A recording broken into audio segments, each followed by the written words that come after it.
All right, now, everybody. Quiet, listen to me. We're going to start a show. Now, some of you people have been with me before. You know it's going to be a tough grind, but we're going to have a show.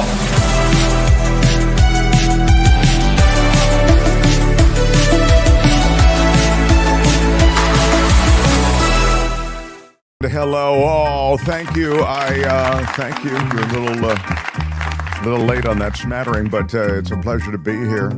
And why shouldn't you be late, since we are a little bit late? Yeah, we're trying to just wrangle a couple of things that are happening at the White House and sort of, as they say, in real time. Everything's in real time. That's the phrase of the decade. Well, we have to make the adjustments in real time. I think what you're seeing here is changes in real time. We're able to witness this in real time. So what we're doing in real time today is trying to wrangle these little bits and pieces of things going on in Washington. Pretty shocking stuff. I mean, this is you should have sticker shock if you're a taxpayer at $200 billion. I mean, this is insanity. $200 billion. This is getting into the Iraq War category super quickly. So we will talk about what's happening there. That, follow the money, right? As they always say, don't tell me what your priorities are. Show me your budget, and I will tell you what your priorities are. And America, we have $1 trillion budget at the Pentagon, and you need $200 billion more for replacing your interceptors? I don't know. Whole thing is pretty crazy. Albert's back, though. Albert, thank you. And I'm always delighted to have him on board the commish. He is the commissioner of sports on this show. We don't really do any sports on this show, so we kind of give him a lot of other stuff to do. And Kim is here as well. Albert, there are questions. I've received a lot of them about March Madness. Now, March Madness, the NCAA basketball play-ins, I think, started yesterday. Yesterday, and the first round started today. Very exciting. First round is today. Now, we had March Madness for years here. It's a way in which different drops that we have on the show play off against other drops. I just did a podcast the other day. I've never seen anything like it. And I was explaining it, and they were laughing and smiling about it. They love the idea. People love it. There's a reason that this place is fun. But things have kind of evolved on this show. We're not sure that we can accommodate March Madness. Is that kind of what you're thinking, Commish? Yeah, we'll have some. I'm sure we'll have. I'm only here 2 days a week. I think we could have enough for an Elite Eight at some point that will go in conjunction with the wrap of the tournament, the actual tournament. Okay, so we'll do it, though, on this channel. You don't want to set up a separate channel for it or anything. I think we could quickly squeeze it in here. We'll have to just hammer out I agree. the details, I agree. This is very, very good news as far as I'm concerned. A lot of the kids really count on it, and I don't want to disappoint them. I have a thing about disappointing people. I don't want to disappoint these kids. I'm still a producer at heart, so, and it's my job. And I think our show has been growing, and I think we have a lot of momentum here with our current topics leading up to March Madness. So yeah, we'll still shout out the people who enjoy it, but we'll keep it more appropriate. All right. Now, March Madness. Yeah, all right. So, right. You'll have your March Madness, but it's not going to be for a little while, and will coincide with the Elite Eight, says the commissioner. All right. Much to get to today. Of course, David Katz in hour 2. He is the man. Former federal prosecutor will unpack a lot of what's going on. Pam Bondi making some remarks after a closed-door session yesterday. Session during which the Democrats walked out. I've got Tulsi Gabbard stuff. I know we played some of it for you yesterday. Thanks again to Mo Kelly, who was here yesterday and he's amazing. I love my Mo Kelly. And he was terrific, and I appreciate him being here. I also wanted to just update you on I think the breaking news of the war is that there has been so much damage done that we're seeing worldwide economic ripple effect that is unprecedented. So I want to get into that as well. Before I get any farther along, Lynn Shamshoyan, my favorite Shamshoyan, she is now approaching OG status. What? I know. In a short time. She's been so generous. And I give her a big shout out today. Shout out. $5 super sticker. Appreciate that.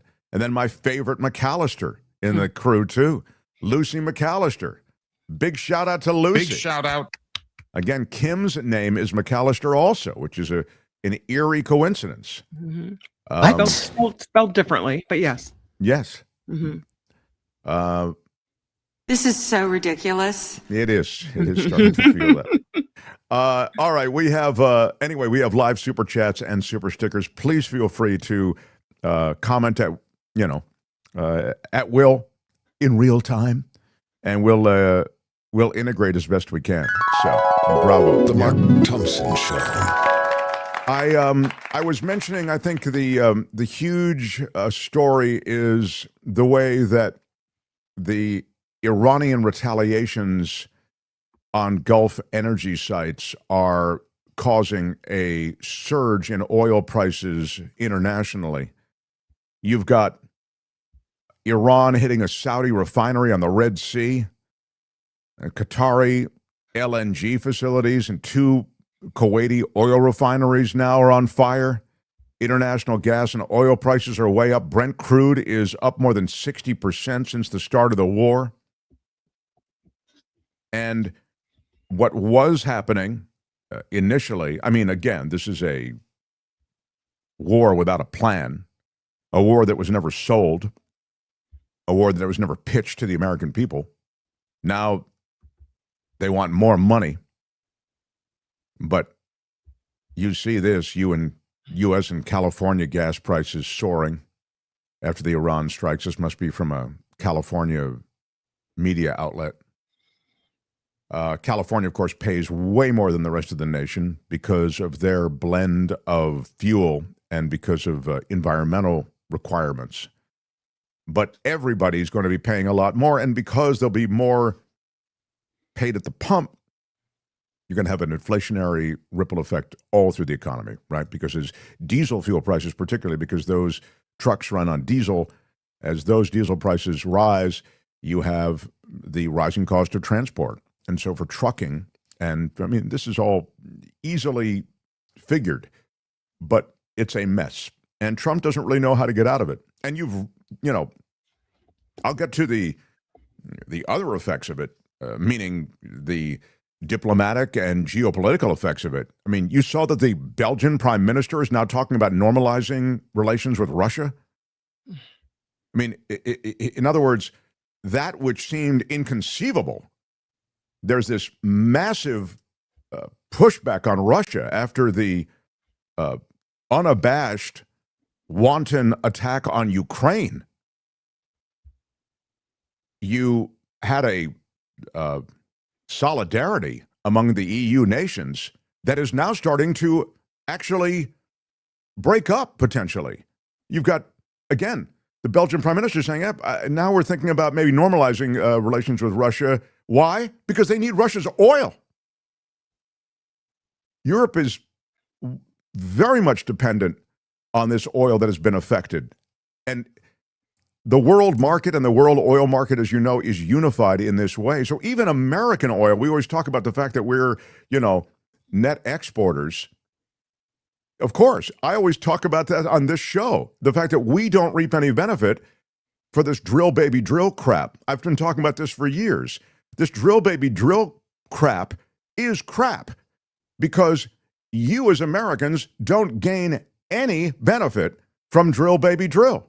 They drill in Alaska, they drill in Oklahoma, they drill in Texas, it doesn't matter. You're not getting the benefit of that oil. It is going out onto the open market.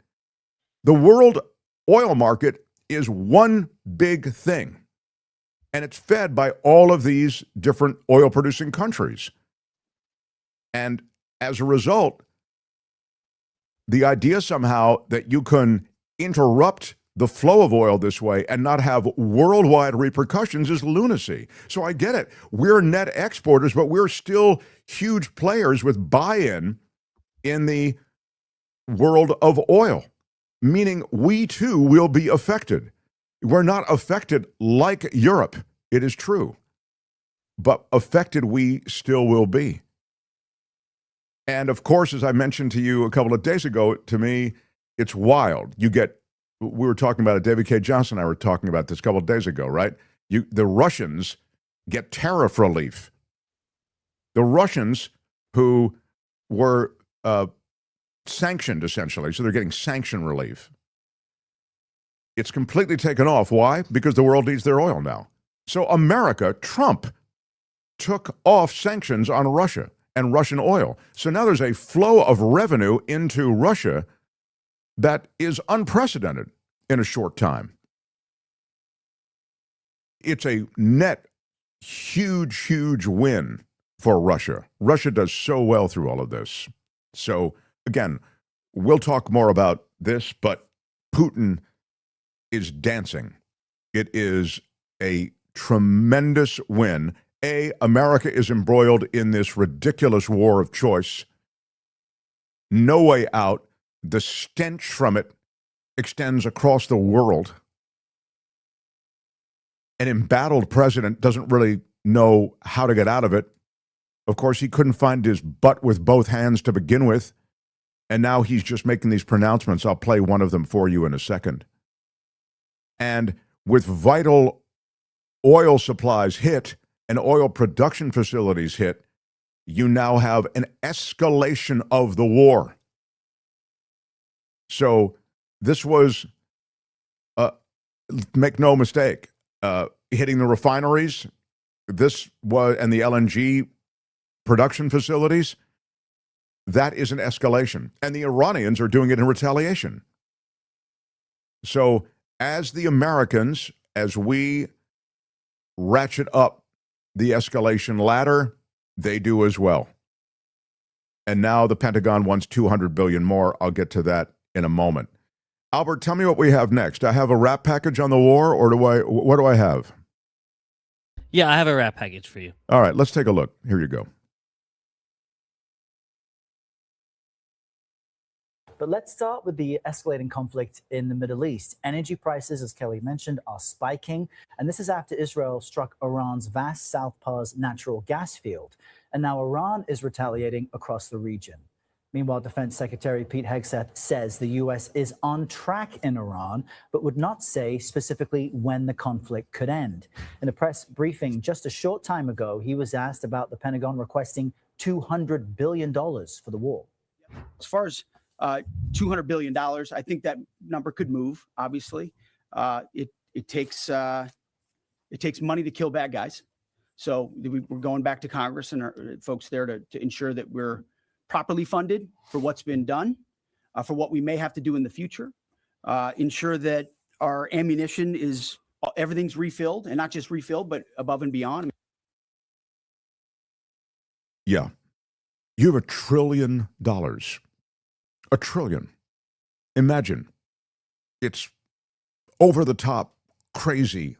It's maniacal and completely effed up that we fund the Pentagon $1 trillion. They waste money like the drunkest sailor on shore leave, like the fall down drunk playing blackjack in a Vegas casino. That's the way the Pentagon wastes money. And then they support this military adventurism madness. And Pete Hegseth with, it takes money to kill bad guys? Who is this guy? He should be president of the Alpha Tau Omega House. He should not be running the Pentagon. He is an embarrassment. He's all muscular frat boy crap. And now he's fronting a request for $200 billion more. Why? So you can throw it under the bonfire of war that you have already completely miscalculated? It's disgusting. Every American should be disgusted.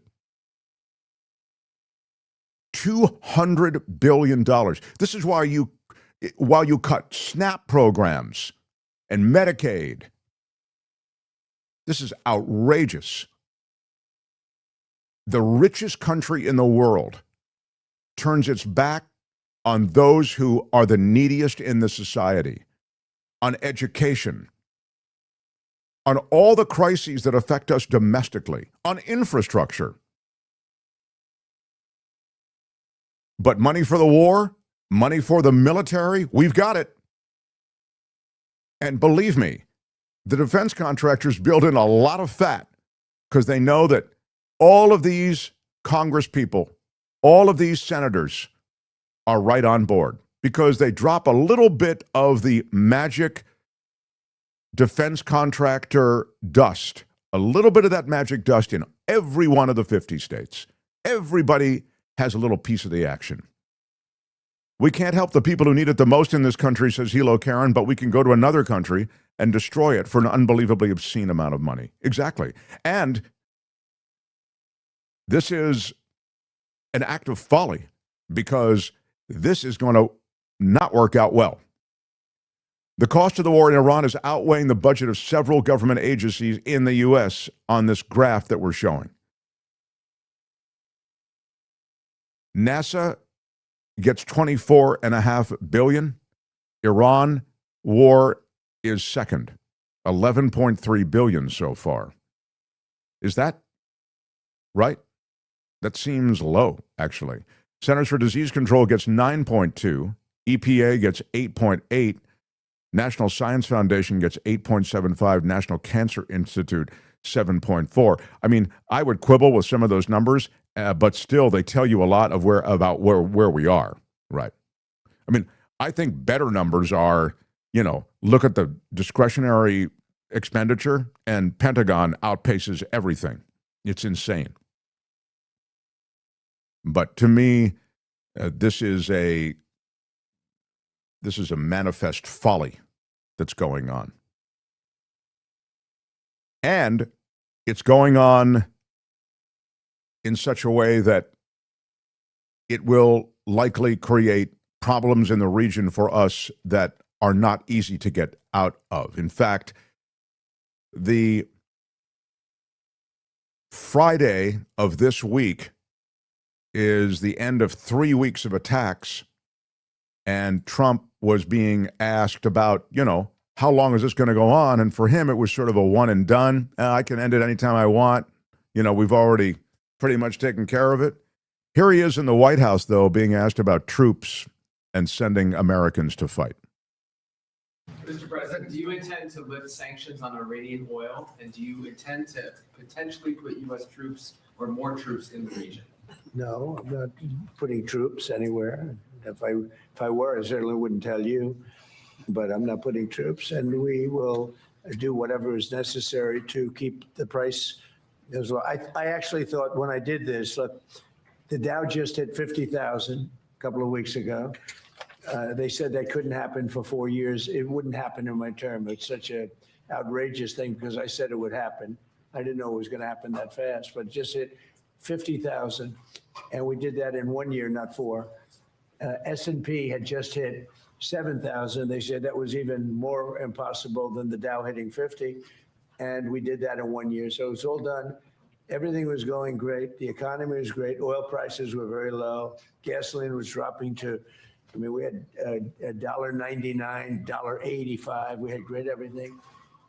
And I saw what was happening in Iran, and I said, I hate to make this excursion, but we're going to have to do it. And I actually thought the numbers would be worse. I thought that it would go up more than it did.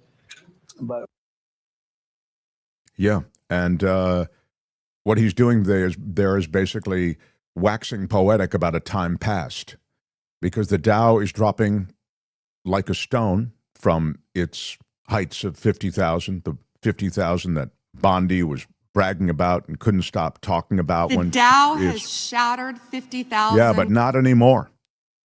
And those gas prices you're talking about, $1.99 he was mentioning, now take a look at them. They're piercing $5 a gallon. I mean, that's what they're on track to pierce. And now even Trump, I think, realizes the folly of what has happened in the last day. When he mentions the LNG gas facility, the South Pars attack. Here he is in a long post. Israel, out of anger for what has taken place in the Middle East, has violently lashed out at a major facility known as South Pars gas field in Iran. A relatively small section of the whole has been hit. The United States knew nothing about this particular attack, and the country of Qatar was in no way, shape, or form involved with it, nor did it have any idea that it was going to happen.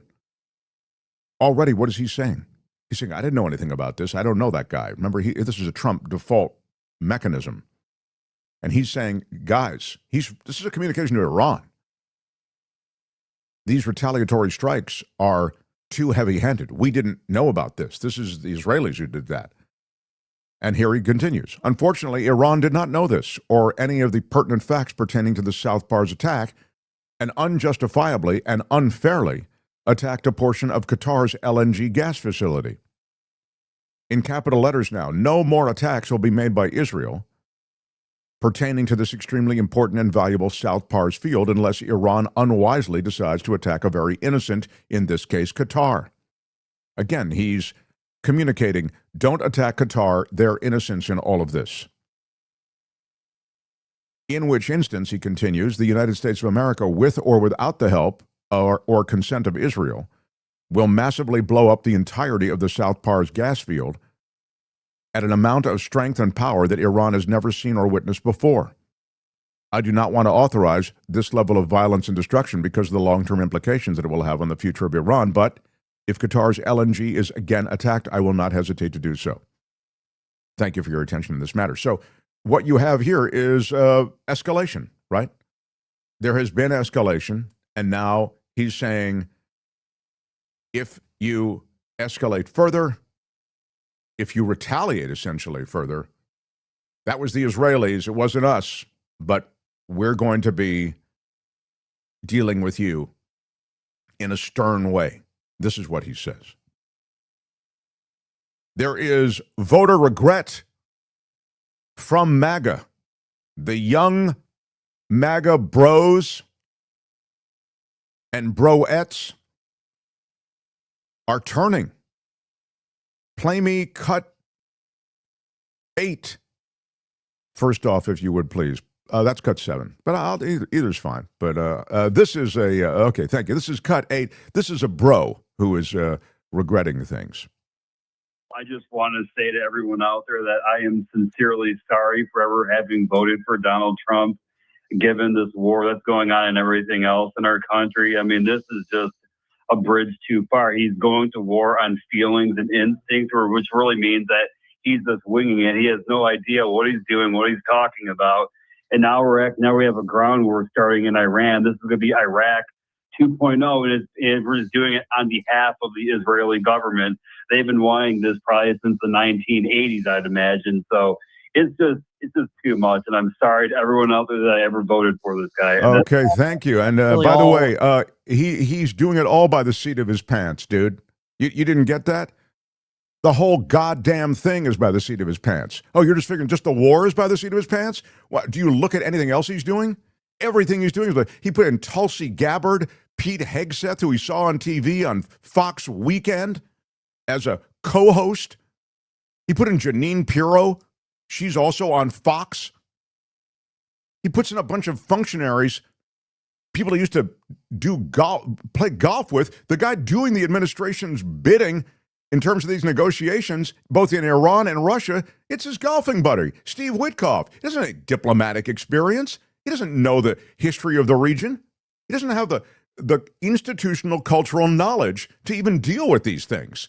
It's his golfing buddy, another billionaire real estate guy. He and Jared Kushner are running lead on this. But it's just hitting you now that he's doing things by the seat of his pants? I mean, your buyer's remorse on Trump means nothing to me. You're an idiot. It was clear.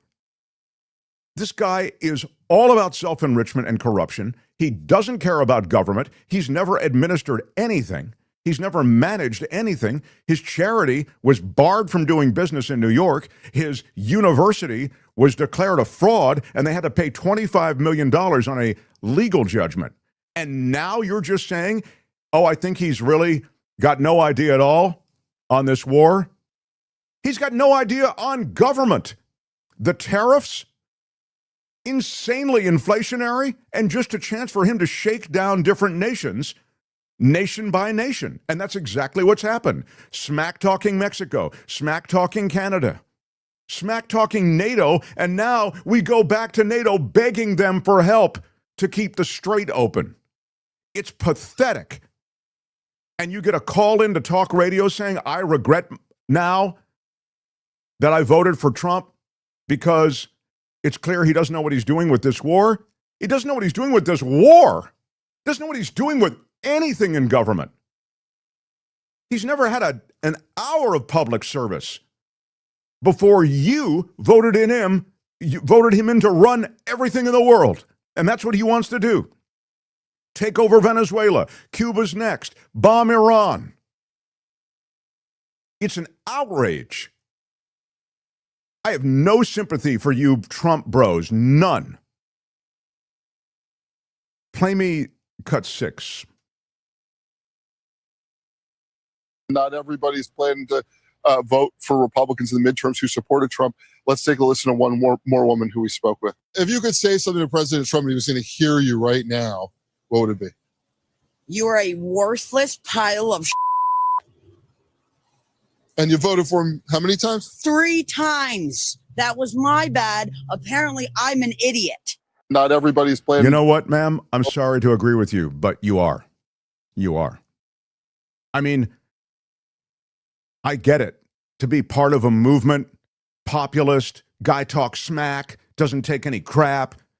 He speaks to the elite. He is the elite. He's the epicenter of the elite. You morons.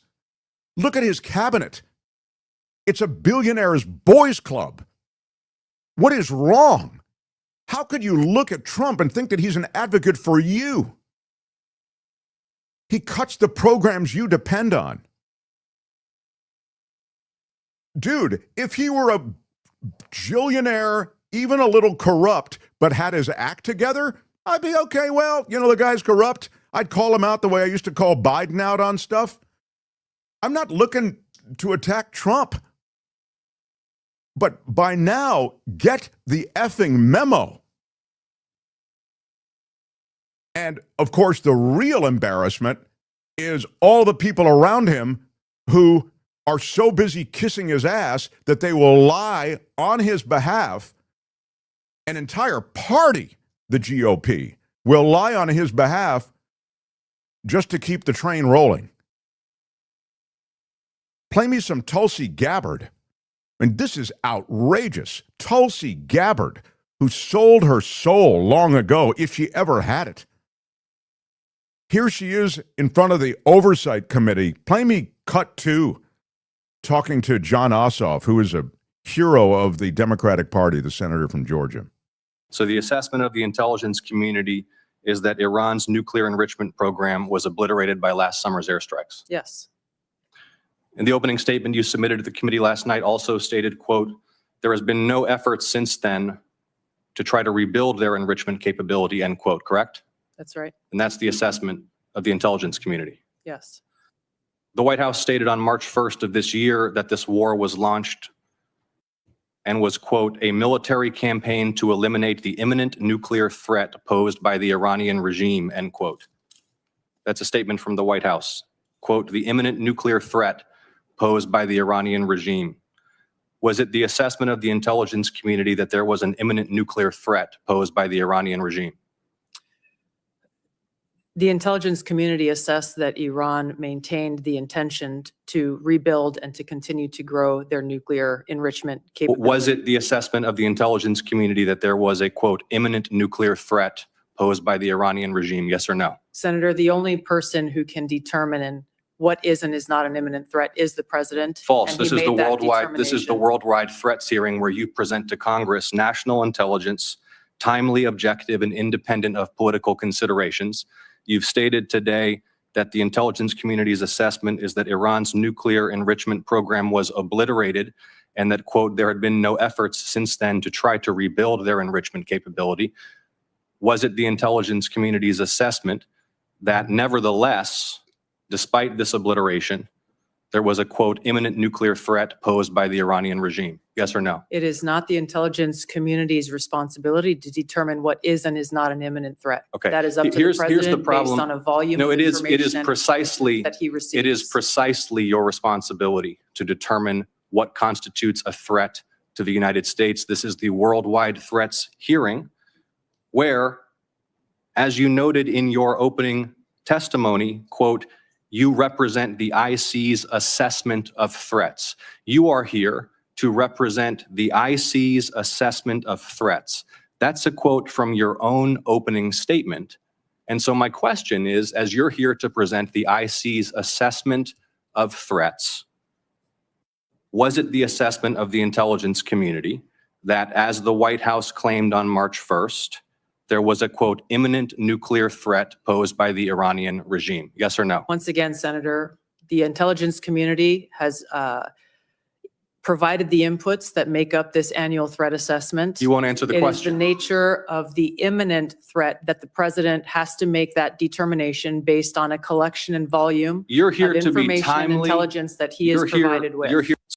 Yeah. So you say that the nuclear threat from Iran was obliterated. She said it in her opening remarks. Why? Because that checks the box that the boss checks when he says we've obliterated their nuclear program back in June, right? But she also has to speak to the fact that there is an imminent threat, because that's the other box that the boss checks, because that was what got us into this war. So what is it? Was it obliterated, or is there an imminent threat? How can there be an imminent threat from something that was obliterated? And they didn't just power up their nukes 6 months later, and now they're an imminent threat, and they're going to hit us within 2 weeks. That's just lunacy. But that's exactly what Trump said. And now she is trying to dance around and dignify those remarks, even though it's absurd. She knows it's absurd, and she also knows that it is her job to evaluate and then recommend based on those evaluations. So somehow she's saying, look, I just present the guy the data. You know, I don't know. No, you present the guy the data in a coherent way. You evaluate threats. She is a fraud. I had dinner the other night with someone who's a friend of hers, and they said, I texted Tulsi, and I really think she should resign because she knows better than this. They just don't get it. The old Lord Acton line, power corrupts, absolute power corrupts absolutely, is what's very relevant here. None of these people are resigning. The power is intoxicating. She went to Fulton County on that ridiculousness where they're grabbing voter rolls. It's outrageous. She'll do anything, absolutely anything. There is nothing that Tulsi Gabbard won't do to support this administration. Nothing. There is no bridge too far. I don't like Joe Kent particularly, the guy who resigned yesterday or 2 days ago. We had that story. We had it, I think, just hours after it happened. We were talking about it. And I think some of what he says is total BS, like Israel got us into Iraq. That's just bullshit. But Israel got us into this war, yeah. And more to the point, he said he couldn't go on anymore, and he felt this war was a huge mistake and a war of choice, and for those reasons, I have respect for what he did. He's a total MAGA loyalist, too. Tulsi Gabbard will never have a moment like that. Never. This president will ask her to do anything, and she'll do anything. Play me cut 3, is it, Albert? This is also some more Gabbard. The United States' secure nuclear deterrent continues to ensure safety in the homeland against strategic threats. However, the intelligence community assesses that Russia, China, North Korea, Iran, and Pakistan have been researching and developing an array of novel, advanced, or traditional missile delivery systems with nuclear and conventional payloads that put our homeland within range. The IC assesses that threats to the homeland will expand collectively to more than 16,000 missiles by 2035, from the current assessed figure of more than 3,000 missiles. Okay, that's good. She's just saying, hey, world's a dangerous place. We're assessing there are way more missiles. Is that a menu of the other nations that you want to open fire on, Tulsi? Because they've got missiles that can reach the homeland. The homeland, I'm so sick of that term, too, the homeland. You know where the homeland term comes from? Nazi effing Germany. God, we started it after 9/11, and now it's homeland security. Everything's irritating me today, Kim. I don't know what it is. I agree with Daniel. I love it when you're angry. I love it when you're angry. Anyway, gonna be all right. We're gonna make it through this. I'm saddened by all of this. Let me give you one other huge piece of news just to show you how dire things are. Scott Bessent, who's another one who sold his soul, making a fortune. I don't know what best friend of Bessent self-enrichment might be going on. I just don't know. I don't understand. He is the great American BS machine every time I see him out there. But Scott Bessent said this today, just hours ago. He said the U.S. may lift sanctions. Now, we've already lifted sanctions on Russia and Russian oil because the world so desperately needs that oil. I just mentioned it to you a few days ago. And then Russia has all of that money coming in. It is something that has never really in the last few years ever been as positive a development for Russia as it is this week. But Bessent today said that the U.S. may lift sanctions on Iranian oil, the very country you are at war with. What? Iranian oil that is already in transit amid rising energy prices.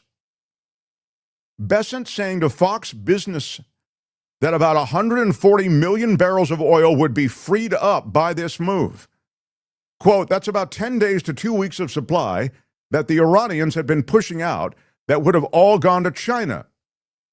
He said, in essence, we will be using the Iranian barrels against the Iranians to keep the price down for the next 10 or 14 days as we continue this campaign. Is that the way you see it? Wow, you really have to work yourself into a pretzel to come up with that result. Again, the developments in the Gulf are massive. You know, they've already begun workarounds when it comes to the Strait of Hormuz, but those workarounds themselves are fraught with danger. What's happening here is an escalation ladder that is scary. And to hear them speak in the administration openly, and Trump, in essence, trumpeting the fact that, and you heard Hegseth saying the same thing, today could be the toughest day yet for the Iranians. Really? Well, again, that escalatory phase of the war, where you are now taking out oil fields, LNG production facilities, this is serious stuff. It's pretty escalatory to the point that these retaliations, they also are escalations. Watch this space. It's a very dangerous situation. It's going to, beyond when I say danger, I'm talking about for the world economy as well.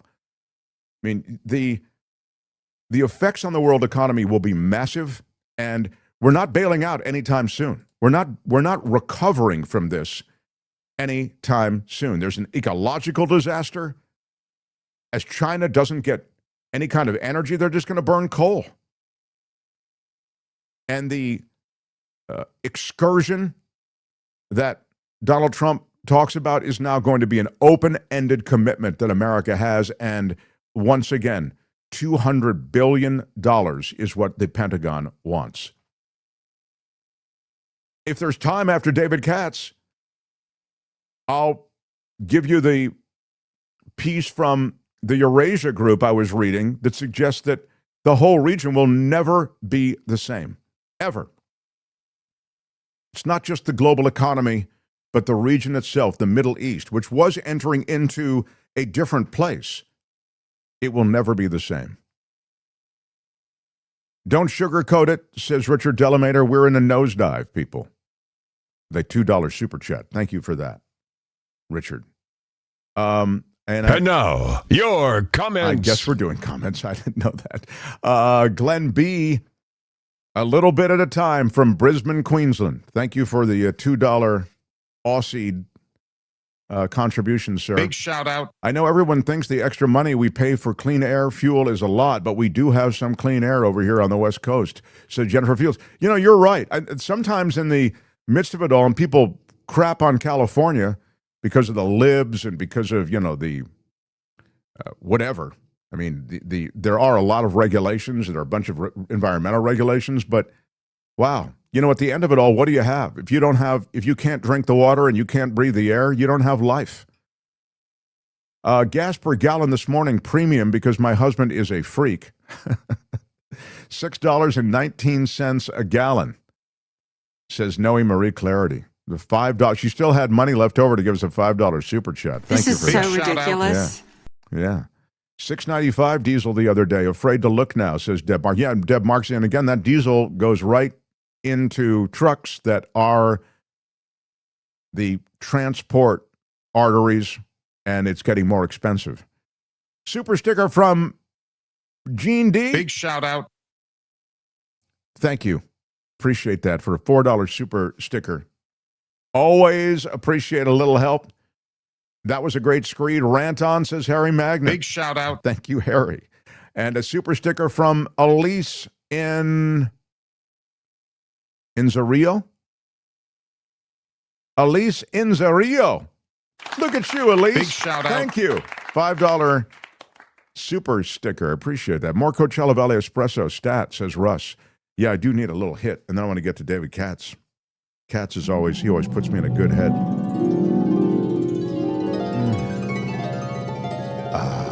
That's the best coffee on earth. If you're just joining us, I was drinking this coffee before they were sponsors on the show. Now they're sponsors on the show, and I have to tell you, you check it out. You go there, okay? This is a boutique roastery. This isn't a discount place where they sweep up the beans off the floor, put them in a bag, and then they sell them to you at a discount. This is all fresh crop, new crop, and it's sourced from all over the world. Women-owned farms, organically grown, and it is the best coffee. I have 3 Burr grinders at my house, and I've got this massive espresso machine. I mean, I really am into coffee, and I'm telling you, this is the best I've ever tasted. The Clarity blend, I particularly like it. I love that as a drip, if you use that like in a coffee maker. Clarity blend coffee with lion's mane added. It's so delicious. We have a decaf in there as well. It's all organic and ethically sourced from women-owned farm. There's our decaf Peruvian coffee. The Why Are You Yelling decaf. You should get that. Why are you yelling? So grab that, put it in your cart, and there are also teas and spices that are magnificent. You get 10% off if you use Mark T at checkout. CoachellaValleyCoffee.com. Again, when you check out, use our discount code MARK-T and enjoy. The Mark Thompson Show.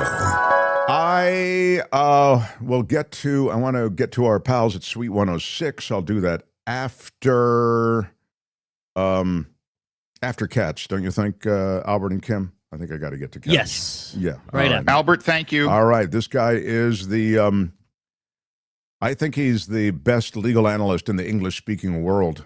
You can find him on Fox News Channel. They use him on News Nation. They use him on all the shows when they need a legal analyst. They look for this guy. But he is ours on Thursdays. He's the great former federal prosecutor. Now he's a defense attorney. David Katz, everybody. Great to be with you, Mark, Kim, Albert. What a day, David. What a day. I guess Pam Bondi has emerged from that closed-door session, saying that she will obey the law when it comes to the Epstein files. We have a little bit of Pam Bondi leaving the hearing. And play a bit for David Katz, if you would, and then I'll have the counselor maybe comment on it afterward. Again, this is more Epstein delay, it seems, David Katz. It's cut 11, Albert. It's more of the kind of Epstein two-step. Maybe there's nothing here, but on some level, give it a listen. Kim, I think you grabbed that video. I didn't. Oh, you did? Yeah. Kim, you have it? That wasn't sent to me. All right, then let's not worry about it. In any case, give me the state of the state on Epstein.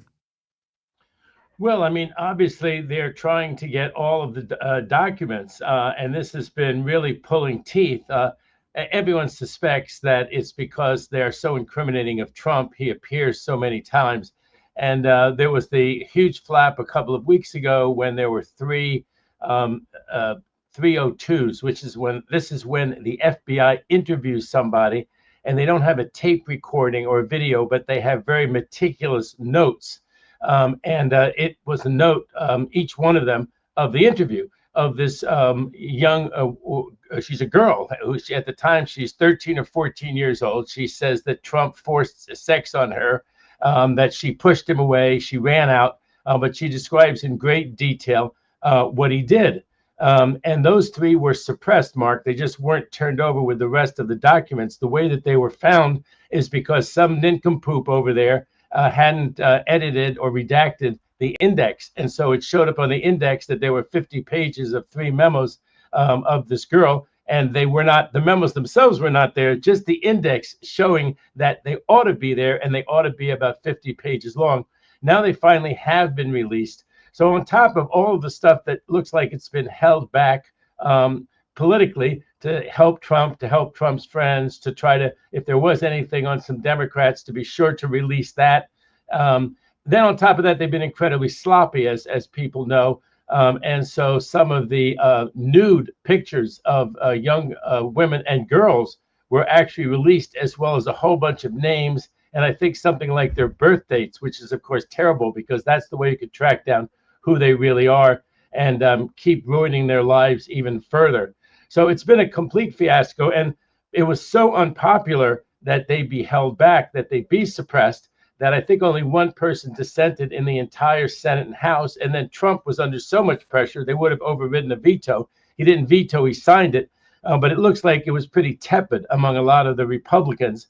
Some fervor by some Republicans, but tepid by most of the Republicans. So the question is, will they really back up this subpoena? And at least as of a day or two ago, Bondi's position was, well, we'll decide whether the subpoenas are necessary. That's not how the game is played. You ask any judge, federal or state in America, you tell them, I decided, Your Honor, that the subpoena wasn't really necessary, so that's why I didn't comply. You better bring your toothbrush and plan on spending a night in jail.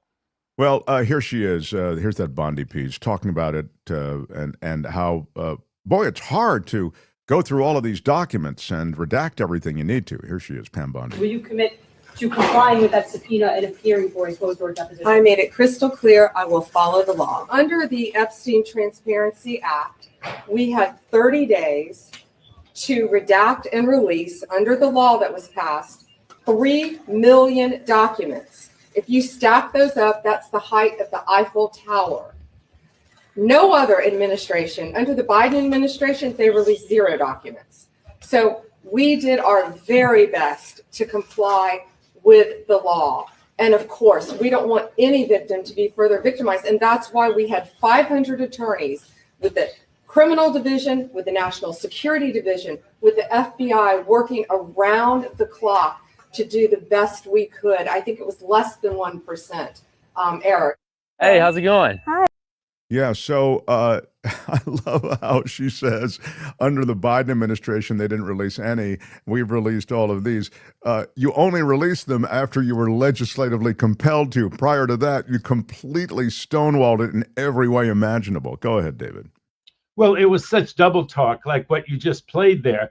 And if 500 attorneys were not enough to comply with the law, then you put 700 attorneys on it, don't you? That's what any judge, any serious oversight committee would say. The law was there. You had 30 days to comply with it, staff it properly so that you can actually comply with it. So it looks like she's going to be coming in, I think, on April 14th. So will Todd Blanche.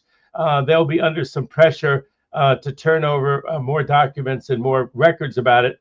And, you know, this may have actually given rise. People think that this is hyperbole, but we call it not Operation Epic or whatever. We call it Operation Epsteino Distracto, because it looked like this was so hot.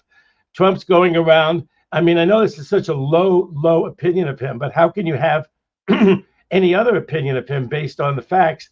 This thing is getting so hot. We're getting into that weekend where everyone's asking, where are those 3 memos? How come this girl, are they going to locate her? Is she going to file a lawsuit? Is she in witness protection? What's the story? This was like incandescent. And all of a sudden, right, we've joined the Israeli war against Iran. All of a sudden. And it did recede from the news a little, but now we're back again. Yeah, and Trump is still able to lash out and make noise, and he's got the Save Act, and he's got the he's got his lashing out at the Fed, and he's lashed out at the U.S. Supreme Court, which kind of gets into your area of the law. And the lashing out was over the court striking down most of his emergency tariffs. He also criticized a federal judge who quashed a subpoena that was a part of a criminal investigation into Jerome Powell. He said the decision that mattered to me most was tariffs. The court knew where I stood, how I badly wanted this victory for our country, and instead decided to potentially give away trillions of dollars to countries and companies who've been taking advantage of the United States for decades. And then he praised, of course, Clarence Thomas, Brett Kavanaugh, and Samuel Alito, and took aim at everybody else who voted to essentially make those tariffs unconstitutional, which is what apparently they are.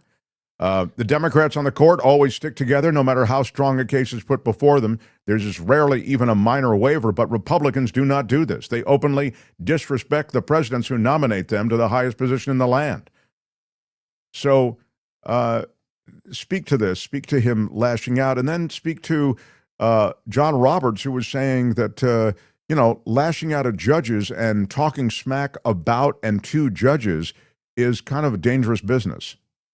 Well, let's talk about Chief Justice John Roberts, because this has always made me really crazy with the not most Republicans, certainly not most Republican lawyers who certainly get it, but the sort of MAGA base, which gets angry at Roberts all the time. First of all, Roberts is a rock rib conservative Republican justice. Citizens United, that's his baby. Shelby County, the one that cut back on the Voting Rights Act and all of these things that we've seen in the South, where they do these machinations to suppress the black vote, really facilitated by Roberts' Shelby County. So we have Citizens United, Shelby County. We have him part of the 6 votes to overturn Roe v. Wade. His wasn't as strong a vote, but he was one of the ones who would have certainly cut back on Roe v. Wade. And of course, he's the one with that monstrous presidential immunity ruling. So he is no friend of the liberals. He's no friend, in my opinion, of the rule of law on many of those important issues that I just raised. But what makes me crazy about him, when I was on Laura Ingram's show, we had one night where 3 of them were bashing Chief Justice Roberts. And I said, he's one of the most admired people in the United States. At that time, it was 5-4. It was like, why don't you guys impeach Chief Judge Roberts? Do it quickly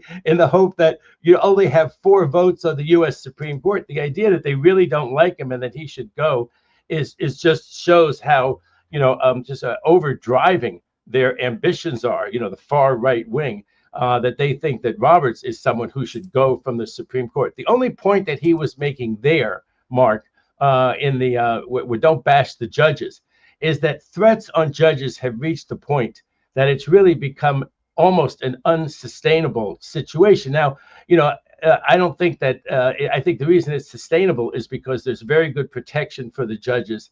If they want to, they can be accompanied There's enough marshals to accompany any judge who's under a specific threat. Basically, a lot of the time, that's not how most people want to live, to be accompanied by a bodyguard. But there is a taxpayer paid bodyguard escort. They'll actually check your house before you go into your house. I mean, no one wants to sit in the car for 10 or 15 minutes while they check your house. But there's that kind of protection. There was a New Jersey judge that some maniac tried to kill. He didn't manage to kill the federal judge in New Jersey, but he killed her son. Remember, that was an issue about a year or two ago.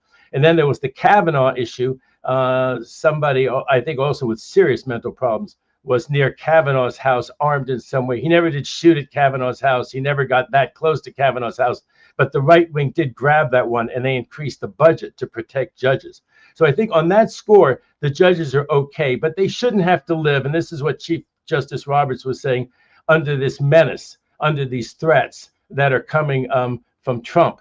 Although he doesn't mention Trump by name, but it's clearly Trump he's talking about. Yeah, right. It's Trump himself, and when he says these things that this judge is totally corrupt, and what are people supposed to do if they're unhinged already and they're huge Trump followers? When he starts to say a judge is corrupt, that means he's not doing things that he or she ought to be doing, right? Because they're taking money. Of course, that's exactly what it looks like Trump is doing, the emoluments, the corruption. But that's not how. There's a section of the population that doesn't see the world that way. They really believe and follow Trump's rhetoric. And that's what Chief Justice Roberts was trying to say.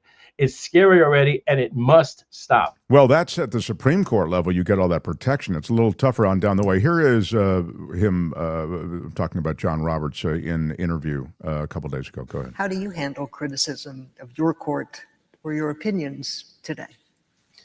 Well, it does come with the territory. Often,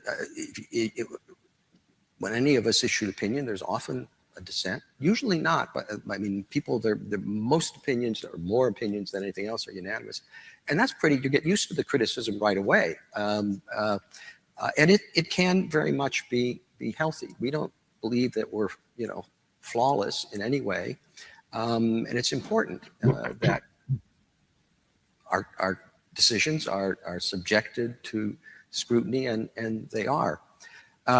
The problem sometimes is that the criticism can move from a focus on legal analysis to personalities.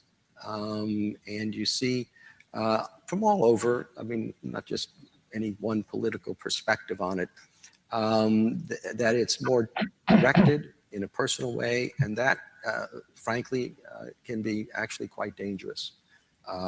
Judges around the country work very hard to get it right, and if they don't, their opinions are subject to criticism. But personally directed hostility is dangerous, and it's got to stop. So that was kind of what you were saying, David. I mean, that was the very clip that you were speaking to. It's just interesting to me and then we'll move on, that he speaks so circumspectly, and nobody wants to mention Trump. Nobody wants to poke the bear. Yet Trump is just a big blowtorch, and he can't wait to turn it on judges that rule against him. Well, but Trump feeds on that. We've learned enough about Trump that Trump feeds on that polarizing controversy. And if he has any superpower at all, he's that, schoolyard bully who won't stop. He'll keep screaming and screaming. And when you want to hear, what's that noise outside, it's interrupting your class, he's still screaming at somebody, in the schoolyard. And he's made he's made a career out of it. I remember when poor Jeb Bush said, you can't insult your way to the presidency. Well, apparently you can insult your way to the presidency if you're Trump, and you can keep insulting and not talking reason, this whole thing that's happened with Iran, it's just this war that we're now at with Iran, where he just doesn't care. He calls it a war all the time. And then, people mop up after him and try to say, well, it's not really a war because they don't want to invoke the War Powers Act. Anybody who thinks we're not really at war in the Middle East, the level of fighting that's going on right now, the level of bombing, the level of U.S. troops getting involved, getting killed, it's pretty obvious it's a war. Mark, can I talk for 1 minute about the Save Act? I know it's not really what you have me on the show for, but I want to say one thing, 1 minute about the Save Act. Yeah, please remind us what it is. It relates to voting. So this is what they're debating in the Senate right now. It's a filibuster type of situation. And so they have to have 60 votes. They don't have 60 votes. On a really good day, the Republicans have maybe 50, 51 votes. But they found a procedural way to not just call the question and then lose, but to keep debating it in the hope that they're going to win over the American people. This is the one that, according to the Republican sponsors of it, what's the big deal with showing ID? I mean, we always have to show ID for things. What's the big deal with showing ID? And they think that they can press that, and people, blue collar folks and, independents will say, yeah, that sounds logical to me. First of all, you don't just show your driver's license. Here's what the Republican bill is really all about and why it's so awful. And I can do this in 1 minute. Okay. You have to show one of two kinds of ID. One is a passport. Half of Americans do not have a passport. So right off the bat, that's going to disenfranchise half the voters in America if it were ever to pass. Half. Let's talk about that half that it might disenfranchise. That half has to show an original birth certificate. Ask yourself right now, are you running around with your original birth certificate? And if you're a woman who was born under one name, which is millions of women, and now you got married and you took your husband's name, okay, wow, you want to figure that out with some bureaucracy before you can actually vote. And you have to produce either a passport or an original an original birth certificate or a passport. You have to produce not only when you register to vote, but when you cast your ballot. I'll say it again. When you cast your ballot, the Republican bill would get rid of mail-in balloting, because you can't have a mail-in ballot and present your passport or your birth certificate at the same time. This is a huge deviation. This is federalizing elections, and in a way to disenfranchise loads and loads of Democrats, loads of independents, loads of Republicans. But their calculus is that they will disenfranchise few Republicans compared with the number of Democrats and independents, poor people, minority people that they'll disenfranchise, and they will have this coup. This real coup. This law is a coup against fair voting in America. And let me mention this to them. They may have a very short memory, but I remember Reagan when he won 49 states when I was working in the Reagan administration. In 1984, he won 49 states. Guess what? People could register the same way they're registering now. They could vote the way they're voting now. And when Republicans have a platform that the people actually agree with, they're able to win 49 states or win a whole bunch of states. The reason they can't win states now, Mark, is not because the Democrats or anybody else has skewed the voting process or because loads of illegals. The reason they're going to lose in about 6 months in the midterm elections is because Trump and the Republicans have done a terrible job, and they're going to be repudiated by millions and millions of more people voting against them than voting for them. And this is a desperate attempt by the Republicans to tie up the Senate. And I hope the only good thing about it, Mark, is that I don't think they can get the judges through. They have all kinds of right-wing judges that they want to get through. And I think while they're doing this, they can't do a whole lot of other business. But they may that's have interesting. I hadn't thought of that. Yeah, the confirmation process grinds to a halt. They may be able to sneak right-wing judges through. But Trump says he won't sign any other bill, other bill. That's right. He wants this done, and until it's done, he's not signing any other bill. Including the bipartisan housing bill, which might actually do something for housing and affordability in this country. The Department of Justice, meantime, has suspended its requirement for new federal prosecutors to have at least 1 year of experience. The Department of Justice, let me say that again, you might have missed it. The Department of Justice has suspended, that means ended, its requirement for new federal prosecutors to have at least 1 year of experience. That will allow U.S. attorneys to be hired directly out of law school without any experience. Hi, Mom. Idea, but it just might work. Hi, Mom. I went from moot court to federal court. Moot court to federal court. This temporary change will be in effect until February 28th of 2027. It aims to address significant attorney vacancies and staffing shortages. Can you speak to this new policy from the Pam Bondi Department of Justice? Well, this just shows how unpopular the U.S. attorneys are in the really big states, the big offices like Los Angeles, let's say New Jersey. Let's take those two big offices. They don't have a congressionally approved U.S. attorney, not here in Southern California and not in New Jersey. the candidates that Trump wants, I think he recognizes, would be trounced in a vote in the Senate. So the people who are currently holding those posts right now in the Central District of California and New Jersey have not been submitted to the Senate Judiciary Committee for confirmation. Why do you think Trump is not submitting them? He seems to be not submitting them because he realizes that they can rule on this interim basis. These will all be thrown out, but at least for months and maybe years, people will stay in office running our local U.S. Attorney's Office, the one I deal with, and the one in New Jersey, without the leader ever having gone through the Senate confirmation process. And the reason they're having so much trouble staffing these offices, I think, is that hurts. I think that hurts because young lawyers are thinking not about the 2 or 3 years remaining of Trump that they'll be an assistant U.S. attorney. They're thinking about their whole career for the next, 30 or 40 years. And it has a little bit of stink to not work for a normal U.S. attorney's office. And the reason I say it must have some stink, and even like normal bright students won't do it, is think about Trump was in office and for 4 years, he put Trump judges on the bench. So he's had 4 years of Trump judges. Each one of those Trump judges in the lower courts, in the district court, has 2 law clerks a year. And the appellate ones have 3. Why aren't those 2 law clerks from the district judges under Trump? They already have the Trump stigma, if you want to call it that. Why don't they go and work in these U.S. attorney's office? They already have the supposed Trump stigma because they already were the law clerk for a Trump judge, either the district court or appellate court. They alone could staff these U.S. attorneys' hiring needs. Why are they refraining from going to work for the Trump administration in the Department of Justice when they've already worked for a Trump judge? And the reason is because it's different this time. The people that he picked for district judges for that 4-year period obviously have a level of respect that these U.S. Attorney's Office and the Department of Justice under Bondi and Todd Blanche do not have. And these young, bright lawyers are thinking, you know what? I'll work for a law firm for a couple of years. I've got the credentials to be an assistant U.S. attorney. I'll wait until 2029. I'll put my application in. Wow. What an indictment, if you'll pardon me using the expression, of the way things have gone in Trump season 2, his next 4 years.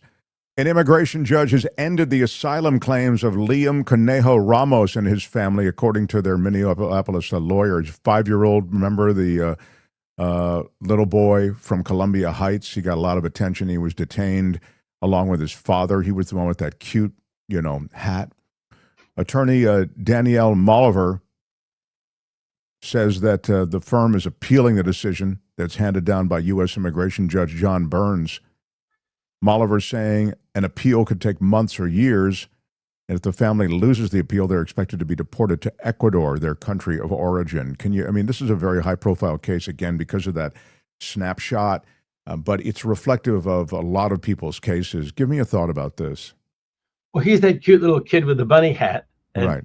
His dad, and they get sent to some hellhole, some private prison, I think, somewhere in Louisiana, Texas, someplace like that. I think now he's been brought back to Minnesota. I think they're reunited and they're in Minnesota. I may have that wrong, but I think that's right. And they went before a judge, and I guess in their particular case, the judge ruled that the father and son do not have a right to stay here. I don't know all the particulars of the case, but I think they'll be allowed to stay here during the appeal.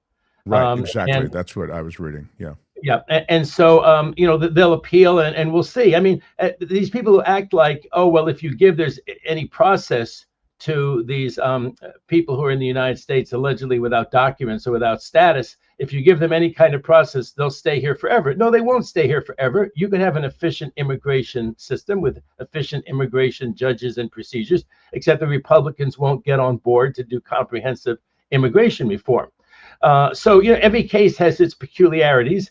And in some of the cases, the applicant is going to lose. Someone's going to say that they're entitled to asylum, and they're going to say, no, under your situation in your country, and you're showing you are not entitled to asylum, and you have no other claim to stay here, so you have to leave and leave by such a date, and then you leave in an orderly way, or the government makes you leave in an orderly way, but not the way that we saw, months ago, where you're stuck on these huge planes and you're taken to a hellhole, or you're, I was saying before, and of course, Nome is gone by now. But when Nome and Stephen Miller are on their game, you're not only not sent to your country of origin, you're not sent to your continent of origin. No, they said Hopefully- they've gotten the green light to send so many to Africa and to some very dicey situations in some of these countries.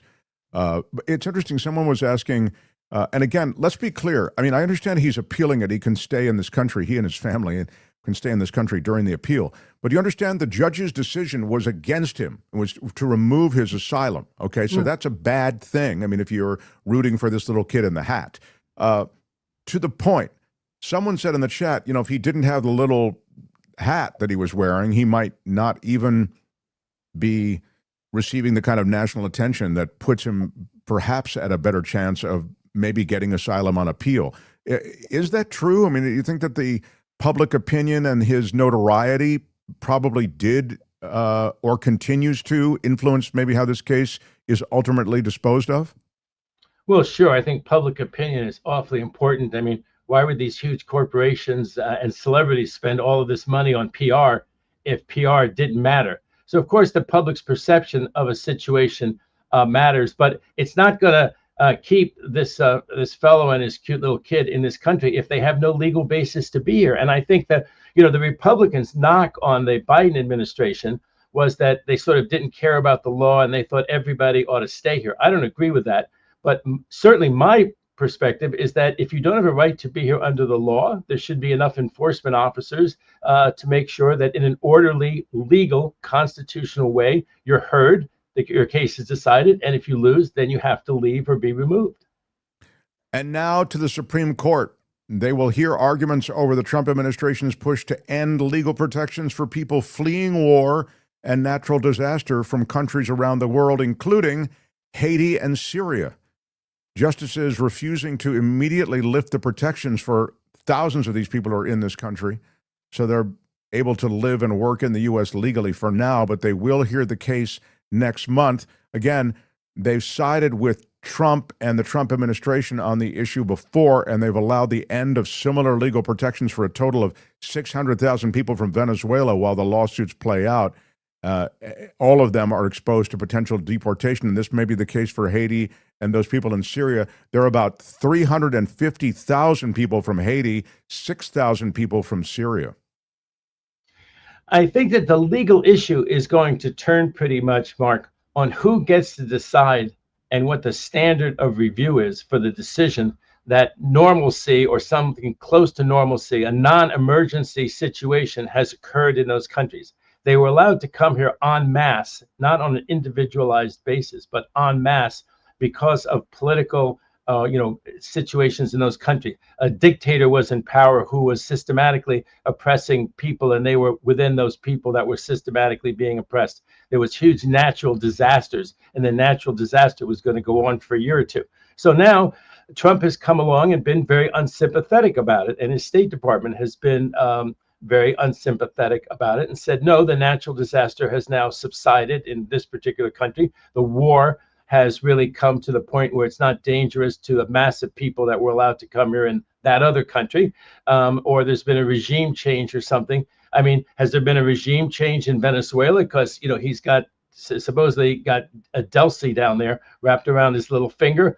How many people are going to be released from the as political prisoners down there? Is that going to be something where there's not like loads of people as political prisoners in Venezuela? Are they going to still have hundreds of thousands of political prisoners and refugees based on ideology down there in Venezuela? Well, who gets to decide, right? The State Department and Trump are going to decide that those situations are over, and then it's going to go to the Supreme Court. And I think the Supreme Court's going to say that if they did everything properly under the Administrative Procedure Act, and they gave, they put it in the Federal Register and people were allowed to comment, and they properly dealt with the comments, and then the ultimate decision was no, things have returned to a level of in your country, or things have gone to the level in your country where this mass of people can go back there. I think the mass has to go back. Now, if somebody has a particular claim why they ought to stay here or their status has changed, then they need to hire a really good immigration lawyer and make that claim. But just the en masse thing, I think en masse, the Haitians, the country sounds like it's terrible still. Venezuela sounds like it's awful still. Which one else? Syria? Oh my God! Yeah, these are just terrible places. I mean, it's horrible to think these people are going to be going back. But I mean, the worst life in America is better than a life in any one of those three places. By the way, I want to now just pivot quickly, my limited time, Washington, D.C., where you served this country beautifully as a federal prosecutor, and I grew up as a fresh-faced young man before I was corrupted by the decadence of California. A federal judge is watching the remaking of that city, Washington, D.C., you know, where the Trump name is everywhere and his face is on banners, and he's got a huge project underway, as you know, the big arch that he's going to be building, and he's demolished the East Wing for this ballroom construction project that he's referenced even this week several times at different pressures. He's very proud of the big hole that's there and of what that ballroom is going to be and of the $400 million that's being poured into that project. But now to the law, Counselor. The law. U.S. District Judge Richard Leon on Tuesday sharply pressed the Justice Department over the varying authorities it listed as reasons the president's $400 million construction project should be allowed to proceed without congressional approval. What? Quote, this has been a case where there have been shifting theories, shifting dynamics, I regret to say, from the beginning. This is the judge who was appointed by George W. Bush, by the way. Trump began demolishing the East Wing in October to clear the way for this new ballroom. It's 90,000 square feet as planned, where state dinners and galas and other events can be held and where no-bid contracts can be awarded, perhaps. The ballroom is slated for completion by 2028, is being funded by mostly private donors. I'm sure they don't want anything for that money. They just want to put that money into this project because they like to see this sort of restoration of a grandeur. The National Trust for Historic Preservation sued the Trump administration in December to stop the project until the White House abides by federal law and other rules, like obtaining congressional approval and going through multiple independent reviews and a public comment period, none of which was done by the administration. Tell me what could actually happen here, because this fascinates me. It seemed like such an insane flex that Trump demolished the East Wing of the White House and then has some project that it's all privately funded. I don't need anybody's approval. It's no taxpayer money is going to be used. And he was moving and click-clacking along. Could this actually be more than a hiccup? Might this stop this project? Oh, I think this may very well stop this project. Regular viewers of our segment on Thursday know that I actually know Judge Richard Leon.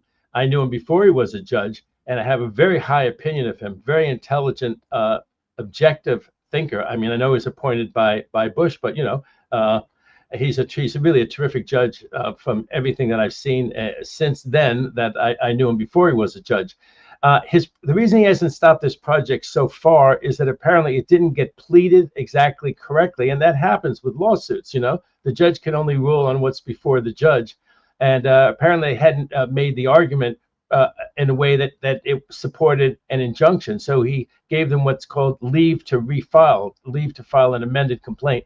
Now they have filed an amended complaint. Those comments that you read out were ones that he said on the record, and I think he's going to stop this project by this weekend.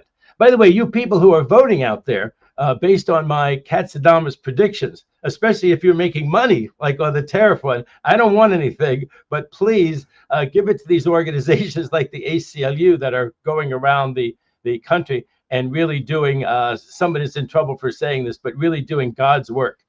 They really are doing God's work and the people's work and the Constitution's work around the country. So please, give them a contribution. But I think that, Katz, the predictions market, whether you're inbound or abroad with it, I think he's going to stop the project. And one of their arguments I thought was so telling, the U.S. attorney the DOJ attorney they sent down there, I looked him up. He's a former Scalia clerk. So he's one of the smart ones.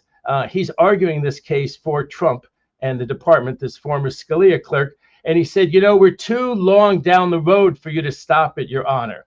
Never tell a judge that you've gotten to delay it to this point. We're too far down the road to stop it, Your Honor, because Your Honor is going to say, really? I feel like I'm getting very played over here, and the whole country can see that, yes, you thought you would demolish it. And of course, that's Trump, the real estate guy, always do enough work that the inspectors will say, we're too far down the road. I wish we'd have stopped this thing. I wish we'd have made him get a permit. But, why ask permission before you get started, Trump thinks. They might say no. Just go and do whatever the hell you want to do and make it a fait accompli. And I think the Judge Leon is going to see it as, no, you didn't force this fait accompli on me. Stop already. And it'll go up to the Court of Appeals, but I think an injunction's coming to stop the work. That is a huge prediction from Counselor Katz and Katsadamas.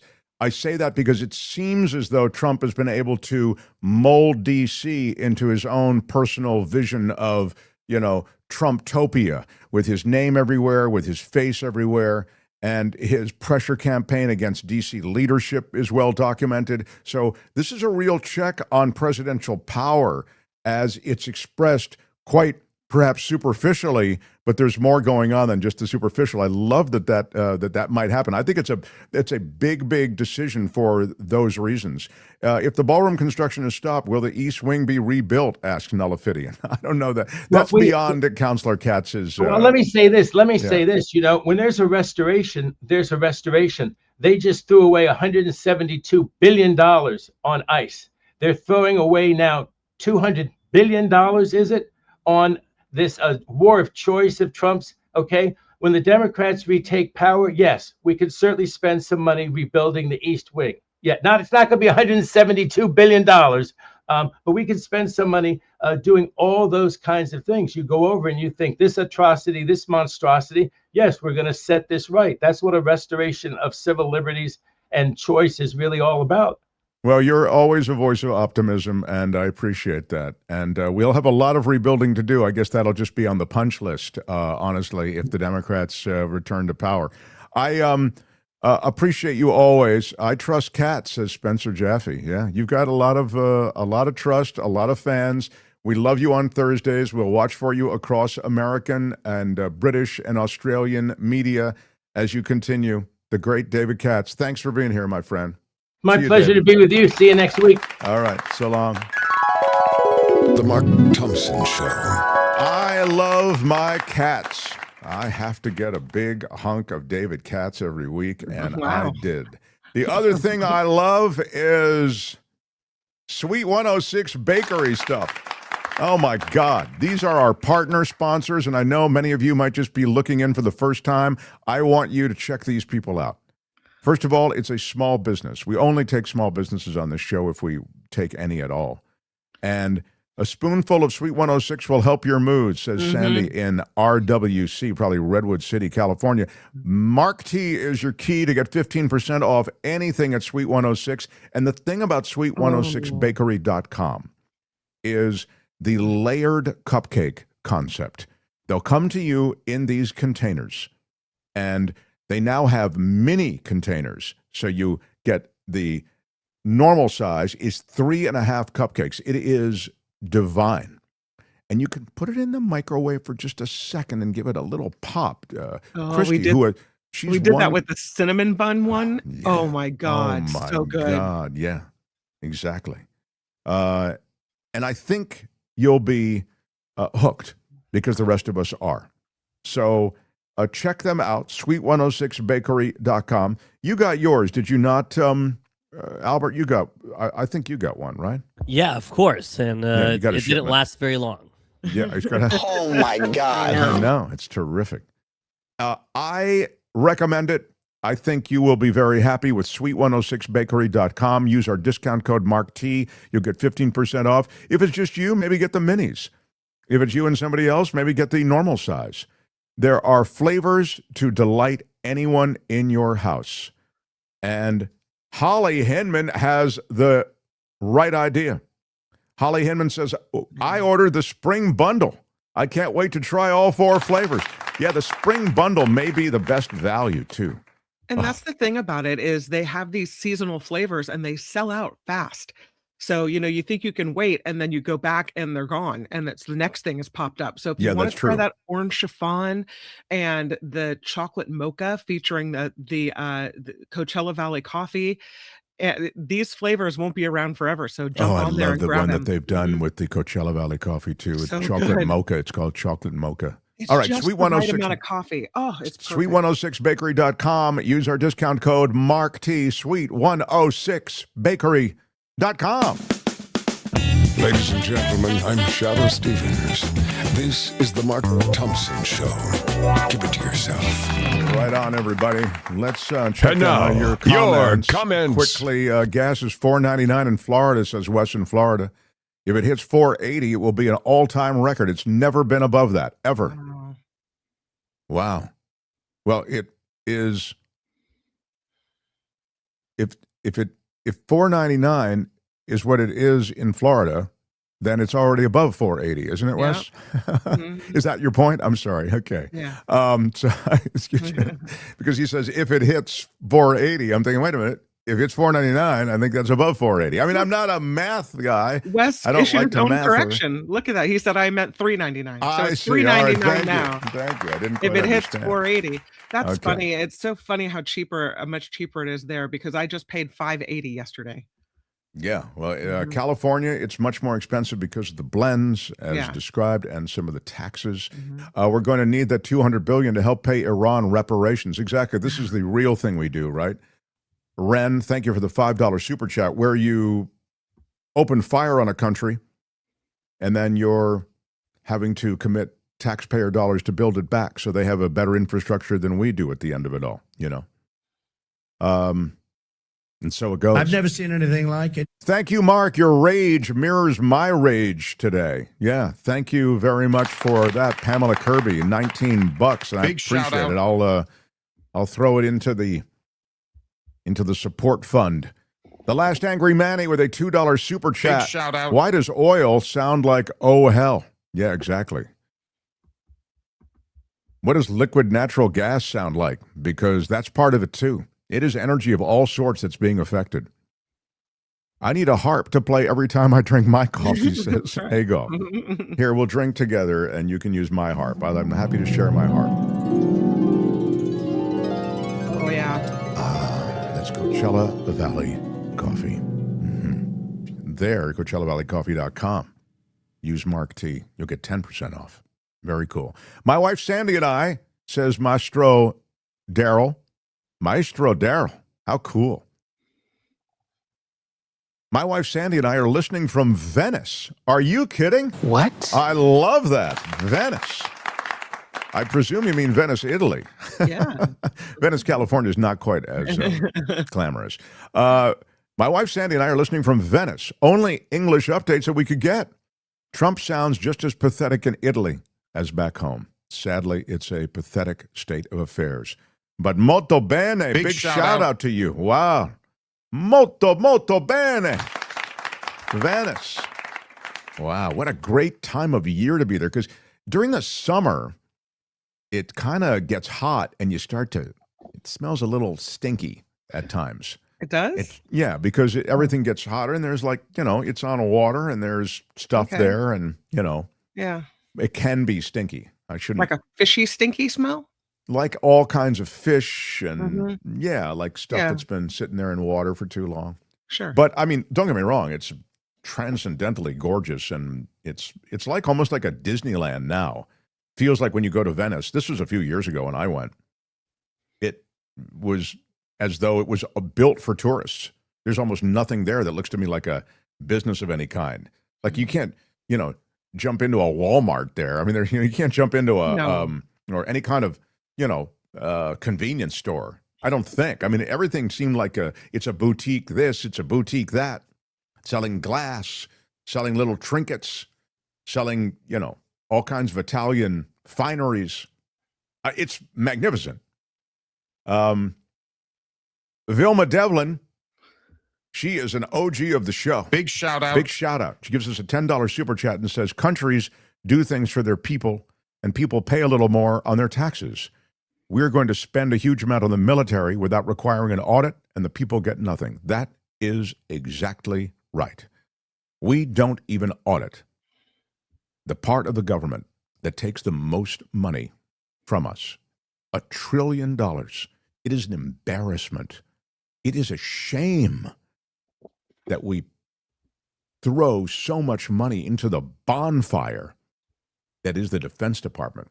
And then you see what we reported this week, the waste that goes into luxury items, a Steinway piano for some colonel's house, was it lobster and shrimp fest that they had for $2 million? We went down the whole list for you. I played you a little thing that went down the entire list of disgusting over-the-top expenses. $9 million for some dinner that had, caviar and all this. They waste your money on a level that should make you sick. And now they want $200 billion for this adventure as they escalate. So it's escalation, retaliation, further escalation, bigger retaliation, bigger escalation, bigger retaliation. It's an escalatory ladder. It's written about and talked about. Military circles speak of it all the time, containing the escalation. It's a really expensive excursion. And that's what he calls it, an excursion. AKA Joan Hollywood, for Hollywood Cowgirl is AKA Joan Hollywood. Big shout out. Thank you for your rant, Mark. It made my day. $10. I'll rant for $10 anytime. Lucy McAllister again. Wow. Twice in one day. Big shout out. I thank you so much. Thank you so much. Thank you, Mark, for venting for me. Yeah, it was sincere from the heart. The GOP immigration reform policy is in effect. Prevent and remove. Yeah, prevent immigration and remove. Yeah, and beam me up too, Scotty. Thank you for the $5 super chat. Big shout out. The immigration policy in America is broken without question. And by the way, sealing the southern border, I guess that's pretty straightforward. You don't need a wall after all, do you? It was all about the wall, wasn't it? The wall, Mexico's going to pay for it. And then it was given those wall grants in no bid contracts, I remind you, from Trump season 1 to at least a huge portion of the wall, a Trump friend, a builder, a developer. But he'd never done a wall before. And his part of the wall was more expensive than any other part of the wall. The wall was an abomination to begin with. You don't need it. You've seen it just now. The border is sealed. It's not like he finished the wall all of a sudden. Meanwhile, the ecological damage done from the wall that he built in Trump season 1, it's nauseating. This guy is part of policies that are a blight on this country. The EPA dismantling the tepid regulations about air, soil, and water purity. Green lighting, something that you know is a carcinogenic agent, chemical agent, in that glyphosate. Is that what it's called? Glyphosate, I think? There have been court cases that have been adjudicated and determined that it is a direct cause of cancer. Under this administration, it just got the green light. So, yeah, it's an abomination. It's all an abomination. Trump is the Manchurian candidate. Everything he has done has helped Russia and China. Thank you, Ren. You're right about that. In terms Big of shout out. Overall effects so far of the war, they have overwhelmingly benefited Russia. I'm going to say on the China thing, China's fuel comes through the Strait of Hormuz on such a level that it doesn't benefit China. China probably going to turn to coal burning. They have to get energy somehow. I do think that the distraction of the Americans in the Middle East helps the Chinese in terms of what might be ultimately a Taiwan flex. We will see. I mean, that would be yet another incredible test of this administration. And I'm sure they'd fail. Mark is 100% right. I don't even know what Underdog is talking about, but thank you. You're right. I am 100% right. Now, I'd love to stay and play, but I think we have to wrap up. Can we watch one video on the way out? What is the video we're watching? This is when President Trump decided to tell a Pearl Harbor joke in front of the leaders. Oh, yeah, of this is our Japan. chunk of Trump. We It's fun. didn't do our chunk of Trump. Albert, give me the chunk of Trump open, will you please? Yeah, sorry about this. I meant to do this, but I got too much stuff going on, momentum, and this is your chunk of Trump. Open wide. Ready? Here comes your chunk of Trump. It's my favorite food. With your first bite, here's Mark Thompson. I have a feeling it's going to be beautiful. Whenever there is a dignitary in the new gilded White House surrounded by the gold and the majesty of this tacky, over-the-top dream, whenever there's a dignitary, Donald Trump can always find a way to step in it. And now, with the Japanese president there or prime minister? Kim, do you know? Prime Minister. No? Prime Minister. Thank you, Albert. Albert, thank you. And now with the Japanese prime minister there, Donald Trump uncorks a Pearl Harbor joke. Japan and U.S. are very good friends, but one question, why didn't you tell U.S. allies in Europe and Asia, like Japan, about the war before attacking Iran? So we are very confused about we Japanese citizens. Well, one thing, you don't want to signal too much. You know, when we go in, we went in very hard, and we didn't tell anybody about it because we wanted surprise. Who knows better about surprise than Japan? Okay, why didn't you tell me about Pearl Harbor? Okay, right? You know, he's asking me, do you believe in surprise? I think much more so than us. And we had to surprise him, and we did. And because of that surprise, we knocked out, the first 2 days, we probably knocked out 50% of what and much more than we anticipated doing. So if I go and tell everybody about it, there's no longer a surprise, right? Yeah. Man, that's an awkward moment for her. What a wonderful statesperson she is, just to sit there and look the other way while the moronic, ugly American makes a comment like that. Crazy. That's your chunk of Trump. That's it for this edition. Well, I really enjoyed it. But make sure to join us again next time I think you might want to listen. There's nothing wrong with listening. for another chunk of Trump. The Mark Thompson Show.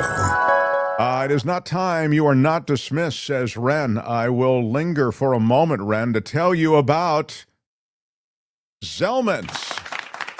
Z-L-M-I-N-S. Yeah, better have a few great mints ready to go. Here they are. In your mouth, it's dual action. You get that fresh pop because the outside of this very tiny capsule, it's like a mini capsule. It gives you that freshness in your mouth. And then in your gut, when you swallow it, because once you get rid of once you've, finished with the clean sparkle on the outside, I take 3 at a time, by the way. Gives me ultra clean sparkle feeling. The capsules then release in your stomach a parsley seed type oil. It is parsley seed, but it's their proprietary mixture. And gluten-free, keto-friendly, alcohol-free, it mixes with the things in your gut and makes you minty and fresh immediately. That's right. It works immediately for me, anyway. I will tell you that I drink a lot of coffee, and all kidding aside, when you drink a lot of coffee and onions and there's garlic, this stuff really does work with all that. We road tested it for a month. You try it. Now, see if it works for you. Zelmans.com, Zelmins.com.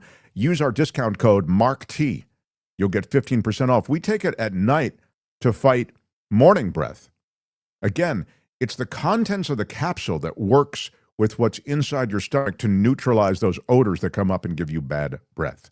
Zelmins, Zelmans.com. Mark T at checkout for 15% off. Zelmans.com.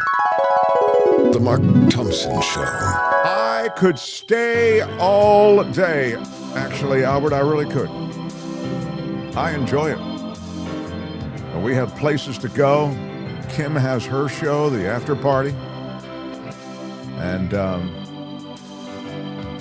I don't know what more I can really add, except for the fact that tomorrow I have a packed show, and here is the lovely Kim McAllister to tell you about it. Kim, what's on tomorrow's show? Oh, we have Friday Fabulous Florida. We're going to have Michael Schur and Mo Kelly recapping all the top stories of the week with This Week in Politics. And of course, the Culture Blaster will slide right in on a rainbow, talking about the best movies to watch this weekend. And I will have tomorrow... It's a Mark Thompson Show Flash Poll. I'll have a flash poll tomorrow about the war and more about Mark's Madness. Stevens for the Mark Thompson Show. Bye-bye. Yeah, there's a lot going on, everybody. Thank you. We're out of time. Bye-bye. See you tomorrow. Thank you, Albert. Thank you, Kim. Thank you, everybody. Until tomorrow. Bye-bye.